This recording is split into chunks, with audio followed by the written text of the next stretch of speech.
There has been an explosion of violence in Milwaukee. New numbers released by the police department say homicides are up more than 180% from last year. There is a new controversial plan, though, to stop the crime, an idea that could keep violent felons behind bars longer.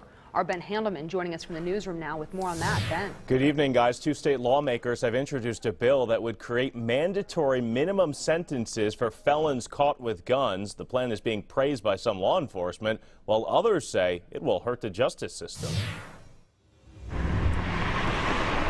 It's been a terrible start for violence in Milwaukee. New numbers from the police department showing a rise in crime. Homicides are up more than 180%. Non-fatal shootings and gun crimes are also up big compared to a year ago. Help could be coming from Madison. Residents are tired of living in fear. Democratic State Representative LaTanya Johnson says change is needed. In the community, people are ready. She has a partner on the other side of the aisle. One thing that should be a priority is keeping violent prisoners in prison. Republican State Representative Joel Clayfish and Johnson have introduced a bill that will create mandatory minimum sentences for felons caught with a gun.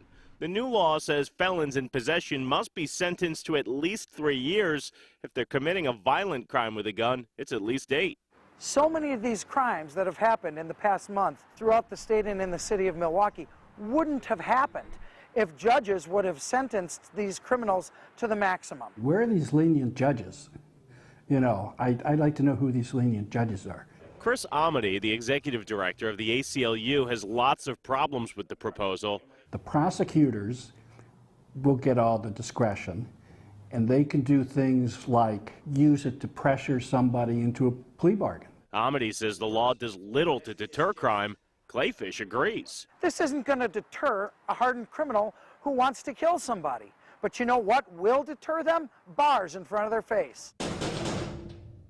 The Milwaukee Police Department released a statement praising the bill, calling it a promising first step. However, it may face a tough road ahead.